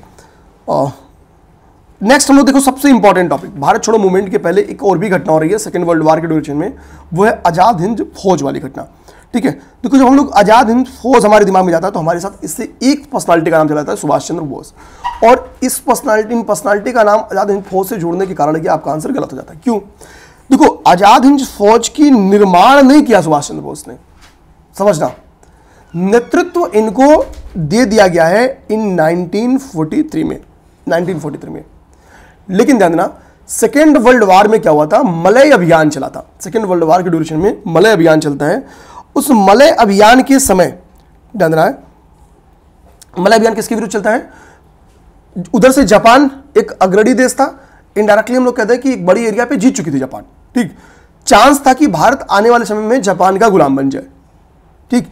तो होता क्या है कि मलय अभियान करने जाते हैं तो हमको पता है कि बड़े अधिकारी कौन होते थे, इंग्लिश ही होते थे। तो एक लेफ्टिनेंट कर्नल था, नाम था एलवी फिट्जपैट्रिक। इनके निर्देशन में भारतीय सेना क्या करती है, मलय अभियान लड़ने जाती है, बहादुरी से लड़ती भी है। उसी समय इस ब्रिटिश टीम के एक कैप्टन थे, उनका नाम था मोहन सिंह। मोहन सिंह नाम से ही पता चला भारतीय थे। होता क्या कि मलय अभियान ब्रिटिश सेना हार जाती है, किसके निर्देशन में, एलवी फिट्जपैट्रिक। अब भैया हार जाएगी तो सबको गुलाम बना लिया जाएगा, बंदी बना लिया जाएगा। इसी बीच में बैंकॉक में क्या थे, एक भारतीय रहते थे, उनका नाम था ज्ञानी प्रीतम सिंह। ज्ञानी प्रीतम सिंह गदर पार्टी से संबंधित थे। इनका बहुत अच्छा संबंध था जापानियों के साथ, ठीक है। जब इन्होंने क्या बोला जाके मतलब जो यहां पे देखो लिखा होगा, जापान के मेजर थे आईवाची फुजीवारा। फुजीवारा से ज्ञानी प्रीतम सिंह क्या बोलते हैं, ज्ञानी प्रीतम सिंह, कि हम क्या कर सकते हैं ना कि जो भारतीय हैं ये आपका साथ दे सकते हैं। क्योंकि दुश्मन का दुश्मन दोस्त होता है। भैया जापान का दुश्मन कौन? अंग्रेज। अंग्रेज का दुश्मन कौन? भारतीय। तो दुश्मन का दुश्मन दोस्त हो सकता है। तो बोलेंगे कि आप क्यों कैप्टन मोहन सिंह को बंदी बनाए हो? कैप्टन मोहन सिंह से चलता हूं, मैं बात करता हूं, और हम क्या करते हैं, भारतीयों की जो टुकड़ी आपने गिरफ्तार की उनको स्वतंत्र करते हैं, और ये आपकी लड़ाई में क्या करेंगे, आपका साथ देंगे। इसी से क्या होगा, भारतीय स्वतंत्रता की भी लड़ाई चलती रहेगी। ये बात फुजीवारा को बहुत बढ़िया लगती है। वो जाएंगे, मोहन सिंह से बात करेंगे, मोहन सिंह सहमति देंगे, और कैप्टन मोहन सिंह के निर्देशन में क्या होगा, एक इंडियन नेशनल आर्मी बनके तैयार हो जाएगी। अब बात आती है इंडियन नेशनल आर्मी किसके दिमाग की उपज है? तो भैया उपज है ज्ञानी प्रीतम सिंह और आईवाची फुजीवारा के। लीड किसने किया पहली बार? तो कैप्टन मोहन सिंह ने। समझ में आई बात? तो कभी ये क्वेश्चन पूछे कि प्रथम पहली बार किसने लीड किया इंडियन नेशनल आर्मी को? तो सुभाष चंद्र बोस जी ने नहीं, कैप्टन मोहन सिंह ने। किसके दिमाग की उपज थी? तो ज्ञानी प्रीतम सिंह और आईवाची फुजीवारा। ये चीज यहां पे कॉन्सेप्ट था जो कि समझना था। अब आते हम लोग सुभाष चंद्र बोस, एक पढ़ा लिखा योग्य इंसान, ग्रेजुएट होते हैं 1919 में, 1920 में ही आईसीएस उत्तीर्ण कर लेते हैं। भैया छोड़ देते हैं परीक्षा बाहर में जाए डीएमओ। 2 बार कांग्रेस की अध्यक्षता करते हैं। गांधी जी से असहमति होती है, पट्टाभी सीतारामैया को चूंकि इन्होंने हरा दिया था, फिर ये फॉरवर्ड ब्लॉक की स्थापना करते हैं। ठीक है, इनको नेताजी के नाम से स्मरण किया जाता है, नेताजी इनको कहा जाता है। ठीक है, अच्छा, गांधी जी ने इनके लिए, एक सेकेंड, एक्चुअली 2 दिन पहले सर्दी हुई थी तो उसका थोड़ा क्या ना कि लंबे थोड़ा क्लास बोलते समय थोड़ा असर दिख जाता है कभी कभी। छींक आने वाली थी, इसके लिए क्लास रोकना पड़ा था। ठीक, चलिए देखते हैं हम लोग कहां पे थे। हाँ, सुभाष चंद्र बोस देख रहे थे। तो हमने क्या देखा, अच्छा आप एक चीज क्या देखोगे कि भैया सुभाष चंद्र बोस, हमको क्या होता है कि सुभाष चंद्र बोस और गांधी जी के बीच में हमको पता है कि भाई सब कुछ बेहतर नहीं था। हम लोग ये जानते हैं ना, किससे? त्रिपुरी अधिवेशन से जानते हैं। ठीक है, त्रिपुरी अधिवेशन से। लेकिन ऐसा नहीं है। सोचो सुभाष चंद्र बोस जी ने ही क्या स्टेटमेंट दिया है गांधी जी के बारे में। गांधी जी को, हालांकि आप कह सकते हो सर पहले दिया था, ठीक है, कराची सेशन में गांधी जी को वो कहते हैं, क्या कहते हैं कि भैया इनके सम्मान की पराकाष्ठा बोलते हैं 1931 के अधिवेशन को, उस ड्यूरेशन में। तो सुभाष चंद्र बोस रिस्पेक्ट तो करते थे, हालांकि घटना बाद की घटना है। गांधी जी को जो हम अच्छा तो महात्मा या राष्ट्रपिता, इन 2 टर्म्स में से कौन सा टर्म्स महात्मा गांधी को सुभाष चंद्र बोस के द्वारा दिया गया है? एससी बोस के द्वारा दिया गया है। महात्मा गांधी भी सुभाष चंद्र बोस को बहुत मानते थे। वो राष्ट्रभक्तों का राष्ट्रभक्त कहते थे सुभाष चंद्र बोस को। क्या कहते थे? राष्ट्रभक्तों का राष्ट्रभक्त कहते थे। ठीक, ये अंडरस्टैंडिंग थी। अब आ जाओ बात, भैया यहाँ पे आईएनए का मानसिक पुत्र किसके दिमाग की उपज थी? कौन था? 1 और 4 प्रीतम सिंह, यानी प्रीतम सिंह और मेजर आईवाची फुजीवारा। आंसर मिल जाएगा, बता चुका हूं। आजाद हिंद फौज का विचार किसने सुझाया? ठीक है, ध्यान रहे। तो चूंकि अब यहां पे भैया नाम ही नहीं है आईवाची फुजीवारा का, तो अब ऑप्शन में तो मोहन सिंह। अब देखो इसमें जो आप सुभाष चंद्र बोस जी बाद में जुड़े थे, शाहनवाज, आप ध्यान देना दिल्ली केस में आपको देखने को मिला, लाल किला केस में देखने को मिलेंगे इनके नाम। ठीक है, तो यानी ये नहीं थे, मोहन सिंह इनिशियली थे। ऑप्शन नंबर ए सही हो जाएगा फिर। ठीक, क्योंकि देखो क्वेश्चन क्या होता है कि जो सबसे नजदीक आंसर हो वो सही मारना होता है। ओके, आजाद हिंद फौज का प्रथम सेनापति कौन था? मोहन सिंह। ठीक, सुभाष चंद्र बोस ने स्वतंत्र भारत की अंतरिम सरकार की स्थापना की घोषणा की कब? तो भैया 21 अक्टूबर। देखो पहली बात, सुभाष चंद्र बोस जी 2 महीने पहले ही क्या होता है, लगभग 2 महीने पहले जुलाई में कमान पाते हैं आजाद हिंद फौज की, और 2 महीने बाद वो क्या कहते हैं, 21 अक्टूबर 1943 को घोषणा करते हैं कि भारत की अंतरिम सरकार की स्थापना की क्या करते हैं, घोषणा करते हैं। स्वतंत्र भारत की अंतरिम सरकार की घोषणा करते हैं। ये इंपॉर्टेंट बात है। आगे क्या है, किस भारतीय क्रांतिकारी ने सुभाष चंद्र बोस को इंडियन नेशनल आर्मी के गठन में सक्रिय योगदान दिया? देखो आप कभी सावरकर मूवी, मैंने आपसे बोला था यार थोड़ा देखना मूवी, कई सारे रिवॉल्यूशनरी मूवमेंट को या बेसिकली इस 30-40 साल की हिस्ट्री को बहुत बेहतरीन दिखाई गई है। रास बिहारी बोस जी, उसमें दिखाया गया कि आमंत्रण कर रहे हैं किसका, सुभाष चंद्र बोस जी का, कि भैया आइए आप लीडरशिप दीजिए। ठीक है, तो आंसर नंबर बी सही होगा। नेक्स्ट क्वेश्चन, ठीक है, नेक्स्ट क्वेश्चन है नेताजी सुभाष चंद्र बोस द्वारा आजाद हिंद फौज के हिस्से के रूप में गठित महिला रेजिमेंट क्या था। देखो इनके द्वारा कई सारे ब्रिगेड बनाए गए थे, जैसे ठीक है आजाद ब्रिगेड बनाया गया चंद्रशेखर आजाद के नाम पे। सुभाष चंद्र बोस अपने आप में एक ब्रिगेड थे, इनके नाम पे बना सुभाष ब्रिगेड, फायर ब्रिगेड थे ये। नेहरू जी आधुनिक और बड़े नेता थे, तो नेहरू ब्रिगेड बना।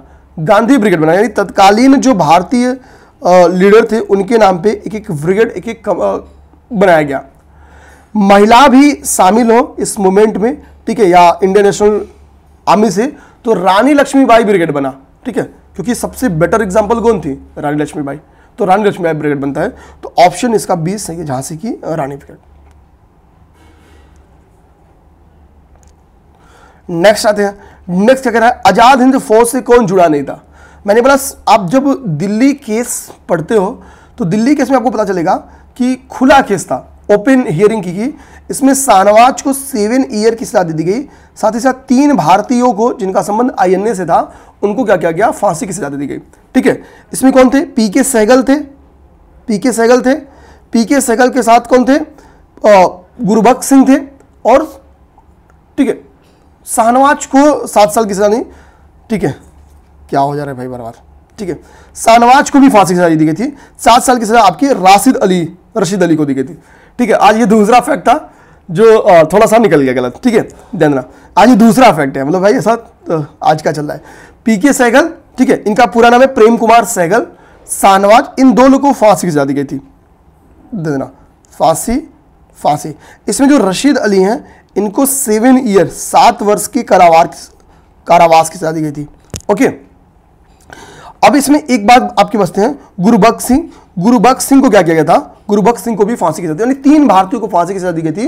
क्वेश्चन कल को ये बना सकता है, क्योंकि अभी रिसेंट में क्वेश्चन बना है किस आईएनए की से जुड़े लीडर को क्या किया गया था, 7 वर्ष की सजा सुनाई गई, तो आंसर है रशीद अली। लेकिन ये सकता किसको फांसी की सजा सुनाई गई थी, तो 3 नाम, इसमें यही 4 ऑप्शन दे देगा, प्रेम कुमार सहगल, गुरबख्श सिंह, शाहनवाज और रशीद अली। ठीक है, जैसे मैं अभी जल्दीबाजी में शाहनवाज मारा। ठीक है, तो ध्यान देना, रशीद अली को 7 वर्ष की सजा, शाहनवाज, गुरबख्श सिंह और किसको, प्रेम कुमार सहगल जी को, इन लोगों को फांसी की सजा दी गई थी। हालांकि जनता के प्रेशर में सजा छोड़ दिया जाता है। आंसर नेक्स्ट आएंगे। ठीक है भैया, आप क्वेश्चन बहुत बढ़िया से आराम से पढ़ना है। आजाद हिंद फौज की ओर से लाल किले मुकदमे में पैरवी कौन कर रहे थे। देखो कई सारे वकील कर रहे थे, लेकिन नेतृत्व प्रदान कौन कर रहा था, तो वो थे भूलाबाई देसाई जी। एक इंपॉर्टेंट पर्सनालिटी उसमें तेज बहादुर सप्पू जी भी थे। ठीक है, ध्यान देना।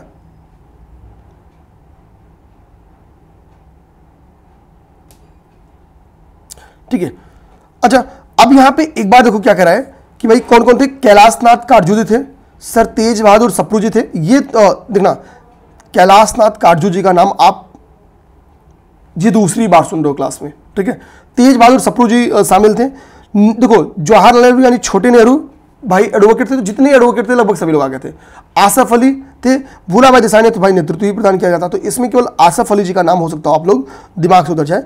पेपर में एक बार क्यों ये कह रहा हूं, ये देख लेना है, क्योंकि एक बार देखो अभी रिसेंट में क्वेश्चन क्या बन गया है कि दिल्ली मुकदमे में निम्नलिखित में से कौन पैरवी नहीं कर रहे थे, तो उसमें 3 ऑप्शन था जिन्होंने पैरवी किया था, उसमें सरदार वल्लभ भाई पटेल का भी नाम था, तो दिल्ली मुकदमे से संबंध इनका नहीं है। ओके, लाल किला 1945 से संबंधित है। आजाद हिंद फौज दिवस कब मनाएगी, तो 1943 में तो कहीं नहीं मनाएगी। हालांकि आंसर देखो, सारा आंसर 1945 का है, 1945 का है। अब ये फैक्ट यार आपको याद करना पड़ेगा, 12 नवंबर, ये याद करना पड़ेगा आपको भी। सुभाष चंद्र बोस के राजनीतिक गुरु कौन थे, तो सीआर दास जी के बारे में मैंने आपको पहले ही बताया है, याद करो 2 क्लास पहले। स्टार्ट ही मैंने यहीं से किया जब स्वराज पार्टी पढ़ाया है, तो आज के 2 क्लास पहले यानी 33वीं क्लास से 31 नंबर क्लास आप लोग देखना, स्टार्ट ही यहीं से हुआ सीआर दास से। ओके, सीआर दास के बारे में पूरा 5 से 7 मिनट तक समझाया हूं, तो 5-7 मिनट का टाइम क्यों खत्म किया जाए। नेक्स्ट, निम्नलिखित में से किस एक ने सुभाष चंद्र बोस को देश नायक कहा, तो रविंद्रनाथ टैगोर जी के द्वारा इनको देश नायक कहा गया था जब ये पहली बार कांग्रेस की अध्यक्षता कर रहे थे। ठीक है, तो इनको देश नायक कहा गया था। जय हिंद का नारा किसने दिया, तो भाई सुभाष चंद्र बोस जी के द्वारा दिया गया। कैबिनेट मिशन आती है मार्च 1946 में, कैबिनेट मिशन आती है। कैबिनेट मिशन ने क्या किया था कि देश के बंटवारे से बेटा उन्होंने राज्य को 3 पार्ट, ABC 3 हिस्से बनाए इसके, ठीक है, 3 संघ बनाए, कह सकते हैं 3 हिस्से, अलग अलग राष्ट्र, कुछ ए में शामिल थे, कुछ बी में शामिल थे, कुछ सी में शामिल थे, और बस ग्रुपिंग किया इन्होंने। गांधी जी ने इस ग्रुपिंग को एक्सेप्ट किया क्योंकि ये डिवीजन को स्वीकार नहीं करता था।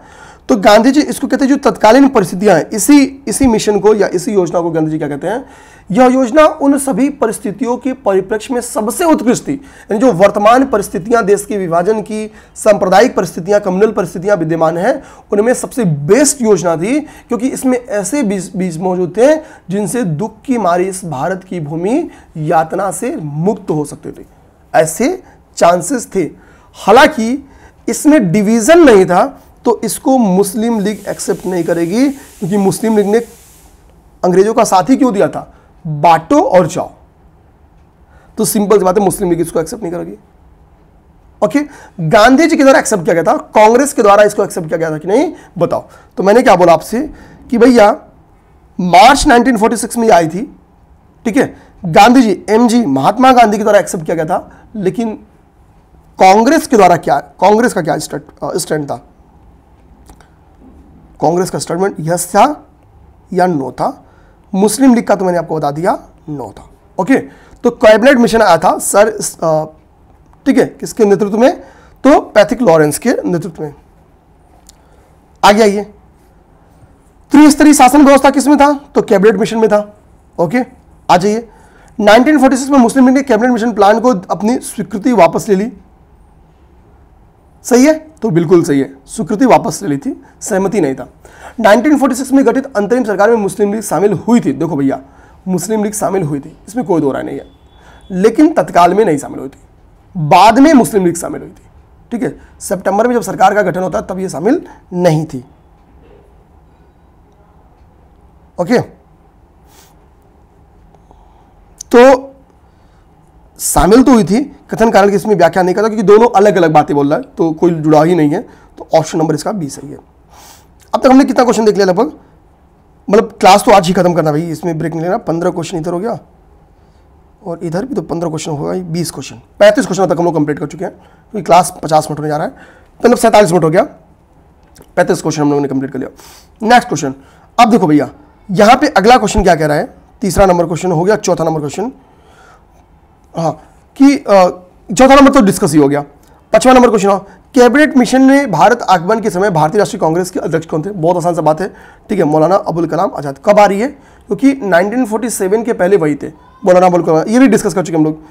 CR फॉर्मूला आया था, क्यों आया था? क्योंकि भैया हमको पता है कि मुस्लिम लीग और कांग्रेस के बीच में इस वक्त बहुत ही ज़्यादा असहमति है, तो एक लाया गया था भाई, इनके बीच में एक सहमति बनाया जाए, राजनीतिक जो गतिरोध है उनको दूर किया जाए। हालांकि ये सक्सेस नहीं होता है, तो ये लाया गया था राजगोपालचारी। अच्छा देखो, CR से लोग क्या समझते हैं? चितरंजन दास, नॉर्मली R, ठीक है, रंजन समझ लेते हैं R से, और C से चित समझ लेते हैं, तो CR फॉर्मूला चितरंजन समझ लेते हैं, तो चितरंजन दास। और इसी के लिए क्वेश्चन बार बार बन के आता है, बार बार बन के आता है, काट देना इसको, ठीक है। क्योंकि राजगोपालाचारी में भी तो R है, क्यों राजगोपालाचारी नहीं हो सकते? तो समझ जाना। आते हम लोग अब अंतरिम सरकार की बात करते हैं। अंतरिम सरकार जब हम लोग देखना स्टार्ट करेंगे, देखो भैया कि वेवेल के ड्यूरेशन में क्या होता है, हमको होता है लिनलिथगो के बाद से वेवेल की बारी आती है। यहाँ पे क्या होता है कि भाई कि ये था कि आप लोग क्या करिए कि इंटरिम गवर्नमेंट बनाइए, ठीक है, इंटरिम गवर्नमेंट बनाइए। इंटरिम गवर्नमेंट बनती है, देखो क्या होता है, नेहरू जी की अध्यक्षता में इंटरिम गवर्नमेंट बनती है। 2 सितंबर 1946 को इंटरिम गवर्नमेंट की न्यू रखी जाएगी, ठीक है, और ये संविधान सभा भी इधर तो तैयारी हो रहा है।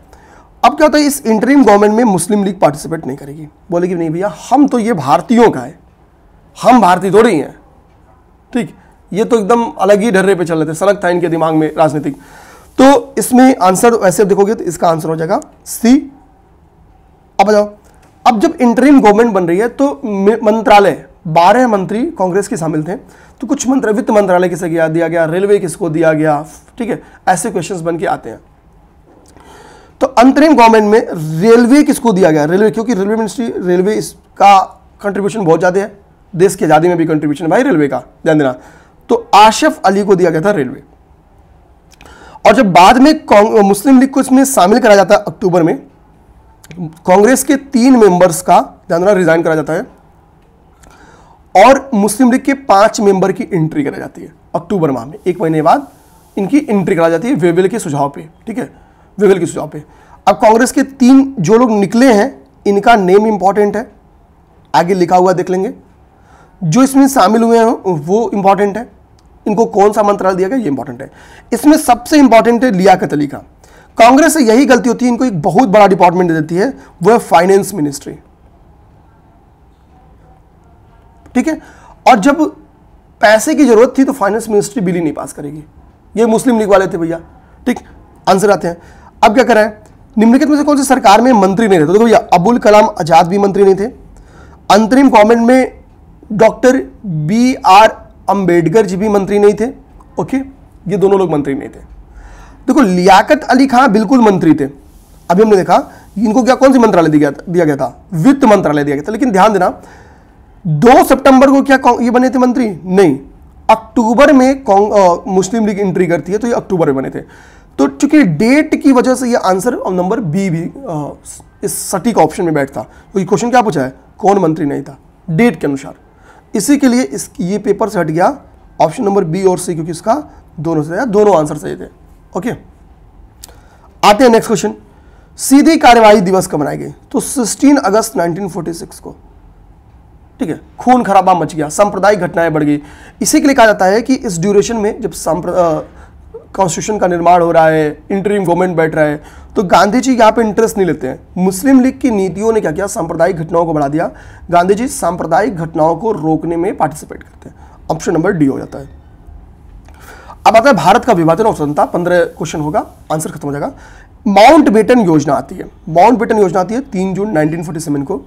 माउंटबेटन आते हैं वायसराय बन के, काफ़ी एफर्ट करते हैं कि भैया तुम लोग के बीच में राजनीतिक गतिरोध सहमति वो हो जाए, लेकिन एट लास्ट वो समझ जाते हैं कि इस देश का एक ही विकल्प है, देश का डिवीजन कर दो, ठीक है। तो इनके द्वारा एक एक्ट लाया जाता है, द इंडियन इंडिपेंडेंस एक्ट, जो कि ब्रिटिश पार्लियामेंट में आता है, उनके दोनों, ठीक है, सभा से उसको पास कराया जाता है। 18 जुलाई 1947 को इस पर क्राउन की सहमति मिल जाती है। क्राउन की सहमति मिलते ही डिसाइड किया जाता है कि भैया 15 अगस्त को क्या होगा, 1947 को भारत स्वतंत्र कर दिया जाएगा, ओके। अब आ जाओ आंसर। तो इसे क्यों लेबर पार्टी की वहां पे गवर्नमेंट आ जाती है, लेबर पार्टी थोड़ा भारतीयों के पक्ष में रहती भी है, ठीक है। ऑप्शन नंबर ए सही है इसका। कौन सी योजना भारत की स्वतंत्रता का आधार बनी? तो माउंटबेटन के द्वारा, चूंकि द इंडियन इंडिपेंडेंस एक्ट लाया गया था, तो माउंटबेटन योजना। द इंडियन इंडिपेंडेंस एक्ट कब लाया गया? तो जुलाई 1947 में लेके आ गया, और 18 जुलाई 1947 को ये एक्ट पास हो जाता है, दिस, ठीक है, क्राउन की सहमति बन जाती है। आते हैं नेक्स्ट क्वेश्चन। नेक्स्ट क्वेश्चन क्या कह रहा है? नेक्स्ट क्वेश्चन कह रहा है कि अंग्रेजों ने भारत को 1947 में स्वतंत्रता प्रदान कर दी, बिल्कुल सही बात। अंग्रेज द्वितीय युद्ध में निर्बल हो चुके थे, तो बिल्कुल सही बात। याद करो क्रिप्स का वो स्टेटमेंट जो मैंने आपको क्रिप्स मिशन के समय समझाया था, तो कथन कारण की व्याख्या करता है, यही बात यहां पे बताई गई थी, ओके। भारतीय राष्ट्रीय कांग्रेस ने माउंटबेटन योजना को स्वीकार किया, बिल्कुल सही बात है कि स्वीकार किया, ठीक है। यही मैंने आपसे क्वेश्चन पूछा था, ठीक है, यही क्वेश्चन पूछा था, कैबिनेट मिशन का क्वेश्चन पूछा हुआ है भाई, ठीक है। क्योंकि भाई देखो अभी 2 महीने का डिस्कशन चल रहा है माउंटबेटन योजना पे, लेकिन भाई सफल तो हो नहीं पा रहा है। तो एट लास्ट जब माउंटबेटन योजना आएगी तो डिवीजन की ही आएगी, तो कांग्रेस भी एक्सेप्ट करेगी। कांग्रेस ने क्यों एक्सेप्ट कर लिया? क्योंकि वो द्विराज सिद्धांत की समर्थक थी, तो हमको पता नहीं, ये हमारी मजबूरी थी। तो कारण गलत है, कारण गलत है, तो कथन और कारण में से एक ही जगह गलत होता है, तो ऑप्शन नंबर सी इसका सही है। अब जाहिर सी बात है, देश का डिवीजन होना है, ठीक है, देश का डिवीजन होना है, तो बाउंड्री क्या होगी, सीमा क्या होगी? भाई भारत और पाकिस्तान का डिवीजन होगा ना, तो भारत और पाकिस्तान के बीच में सीमा क्या होगी, ये भी कौन बताएगा? तो भैया अभी हमारे यहाँ अंग्रेज हैं, वही बताएंगे। तो इनके द्वारा एक आयोग का निर्माण किया जाता है, जिसका नाम है नियुक्त सीमा आयोग। देखो इसके पहले एक विभाजन परिषद का भी गठन किया गया था, जिसमें जवाहरलाल नेहरू, सरदार पटेल, ये दोनों लोग पार्टिसिपेट किए थे, ठीक है। मतलब देश का जो विभाजन हो रहा था, तो एक काउंसिल, एक कमेटी बनाई गई थी, जिसमें ये दोनों लोग मौजूद थे, ठीक है। तो रेडक्लिफ, सिरिल रेडक्लिफ इनका नाम है। सिरिल रेडक्लिफ की अध्यक्षता में सीमा आयोग बनता है, और रेडक्लिफ रेखा के नाम से इसी के लिए हम लोग भारत पाकिस्तान के बीच की बाउंड्री को जानते हैं। कह रहा कि दिल्ली अधिवेशन हुआ था, देखो कांग्रेस का ये अंतिम अधिवेशन है, दिल्ली अधिवेशन। दिल्ली अधिवेशन की अध्यक्षता किसने किया था? तो JB कृपलानी जी के द्वारा दिल्ली अधिवेशन की अध्यक्षता की थी 1947 में। इसके पहले कौन थे? अबुल कलाम आजाद जी थे। ठीक है, दिल्ली अधिवेशन आपके लिए इंपॉर्टेंट है। इसी अधिवेशन में क्यों इंपॉर्टेंट है? क्योंकि इसी अधिवेशन में भारत के विभाजन का प्रस्ताव, ठीक है, कांग्रेस स्वीकार करेगी। ठीक, तो दिल्ली अधिवेशन इसलिए इंपॉर्टेंट हो जाता है। आते हैं नई दिल्ली में 19, अच्छा देखो, अब्दुल कलाम आजाद जी ने क्या किया था, मैंने बोला था ना किसने पेश किया, किसने समर्थन किया, ये क्वेश्चन बन के आता है। तो देखो, जो भारत जो दिल्ली में क्या हुआ, भारतीय कांग्रेस समिति की बैठक जिसकी अध्यक्षता किसने किया, आपके जेबी कृपलानी जी ने। तो जेबी कृपलानी जी ने तो अध्यक्षता किया था, लेकिन बात था कि भारत के विभाजन का प्रस्ताव पेश किया जाना था, कांग्रेस में सहमति आवश्यक थी। तो भैया देखो, प्रस्ताव प्रस्तुत तो किया गोविंद वल्लभ पंत जी ने। प्रस्ताव प्रस्तुत किसने किया? गोविंद वल्लभ पंत जी ने। और इसका समर्थन किसने किया? तो अबुल कलाम आजाद जी ने। ठीक है, ध्यान देना, भारत के विभाजन के पक्ष में कौन कौन नहीं था? तो डॉक्टर सैफुद्दीन किचलू, हमको जलियांवाला बाग हत्याकांड याद करो, पंजाब कांग्रेस कमेटी के अध्यक्ष थे, इन्होंने स्वीकार नहीं किया। नाराज होकर ये क्या करते हैं कि कांग्रेस छोड़ देते हैं और कम्युनिस्ट पार्टी ज्वाइन कर लेते हैं। यही नहीं, सीमांत गांधी, हमको पता नॉर्थ वेस्ट प्रोविंशियल के जो हेड थे, उनकी तूती वहां पे बोलती थी। ठीक, मुस्लिम माहौल चलता, फिर भी मुस्लिम लीग की वहां पे नहीं चलती है। इनका भी एकदम नहीं था कि देश का डिवीजन करो, ये कहते भी हैं कि भैया हमको, ठीक है, कुछ तो स्टेटमेंट देते हैं कि शायद पागल कुत्तों के बीच में नत फेंको या भूखी, कुछ तो मतलब वो बड़ा सा मतलब एक स्टेटमेंट देते हैं, लगने वाला स्टेटमेंट, वो स्टेटमेंट मुझे एग्जैक्ट याद नहीं आ रहा है। तो इनकी भी सहमति नहीं थी, इन्होंने भी विभाजन के पक्ष में वोटिंग नहीं की थी। आते बात, तो ये हो गया।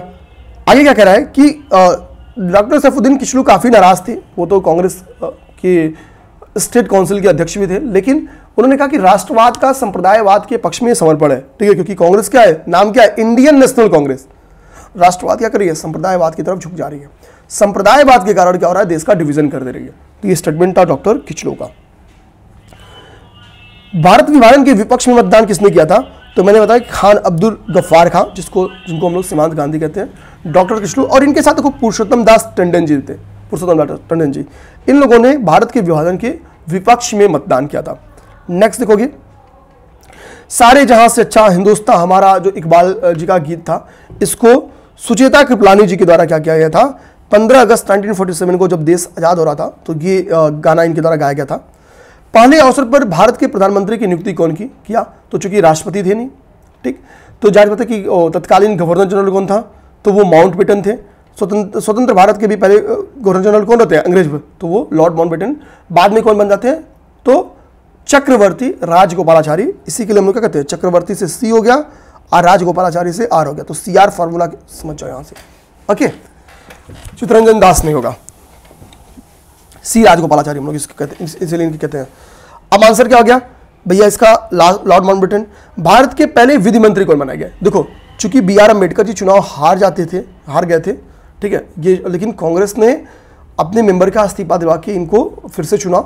डॉक्टर भीमराव अंबेडकर सबसे योग्य पर्सनालिटी थे, इसमें भी कोई दो राय नहीं है। उस समय, उस ड्यूरेशन में अगर हम लोग योग्य पर्सनालिटी की तुलना करें, 5-7 लोगों की टीम तैयार करें, ठीक है, तो उनमें डॉक्टर अंबेडकर शामिल थे। तो भीमराव अंबेडकर हमको पता है कि प्रारूप समिति के अध्यक्ष भी थे, ठीक है, ड्राफ्टिंग कमेटी के अध्यक्ष थे। तो बी आर अंबेडकर इसके राइट आंसर है। इसकी बात से माउंटबेटन योजना की अध्यक्षता में बनी विभाजन परिषद। तो विभाजन परिषद का मैंने बताया। अबुल कलाम आजाद इसमें क्या शामिल थे? सरदार पटेल क्या इसमें शामिल थे? जाहिर बात है, जवाहरलाल नेहरू उसमें बड़ी पर्सनालिटी थे, सरदार पटेल भी बड़ी पर्सनालिटी थे। इसी के लिए देखोगे देश की आजादी के बाद यही दो लोग बड़े पोस्ट भी पाते हैं। तो 2 और 3 ऑप्शन सही है। ऑप्शन नंबर बी 15वां। 16वां नंबर, 15 अगस्त 1947 को निम्नलिखित में से कौन भारतीय राष्ट्रीय कांग्रेस का अध्यक्ष बना? तो सर जेबी कृपलानी। ऊपर हमने देखा दिल्ली अधिवेशन, ठीक है।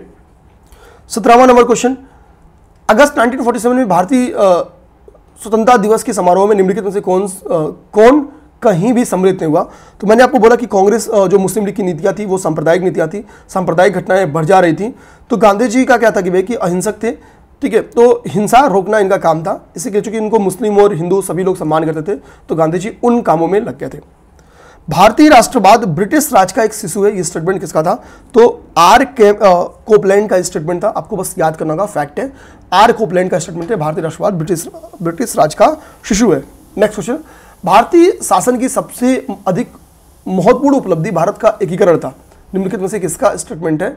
ब्रिटिश शासन की। तो ब्रिटिश शासन ने क्या किया कि कहीं भाई राजतंत्र थे, रजवाड़े थे, 500 प्लस रजवाड़े। तो भैया जब ब्रिटिश मौजूद थे तब थे, तो ब्रिटिशर्स के ना रहने पे सोचो बड़ी बड़ी छोटी छोटी राजवंश थे तो हजारों की संख्या में रहते हैं, ठीक।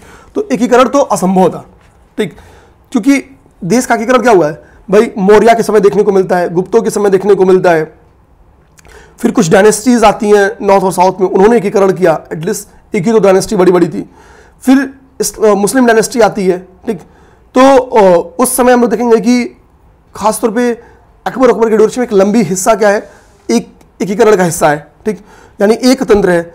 उसके बाद से फिर अंग्रेज ही आते हैं जो भारत को एक सुई में पिरो देते हैं, ठीक है। इनके द्वारा क्या किया गया, अफगानिस्तान वाला बेल्ट धीरे धीरे समय के साथ अलग हो गया, बर्मा इनके द्वारा अलग किया गया, वो एक अलग की बात है। उसको भारत पाकिस्तान का डिवीजन का सबसे बड़ा कार्य, एकीकरण भी करते हैं डिवीजन भी करते हैं, लेकिन राजतंत्र को इन्होंने खत्म कर दिया, ठीक है।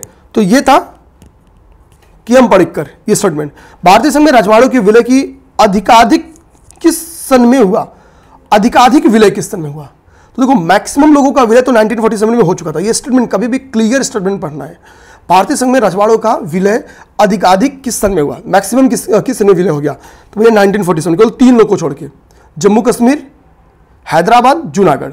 एक जगह हमको प्रत्यक्ष कार्रवाई करनी पड़ जाती है, एक जगह हम लोग क्या करेंगे, सिग्नेचर करा लेंगे, ठीक है, राजा हरि सिंह से जम्मू कश्मीर, और एक जगह स्टील स्टैंड ट्रीटी करेंगे, ठीक। तो ये 3 लोग थे, बस नहीं किए थे, बाकी लोग कर दिए थे। क्वेश्चन भी अगर है कि स्टैंड स्टील समझौता किसके साथ हुआ था, तो हैदराबाद के साथ हुआ था, ठीक है, हैदराबाद के साथ हुआ।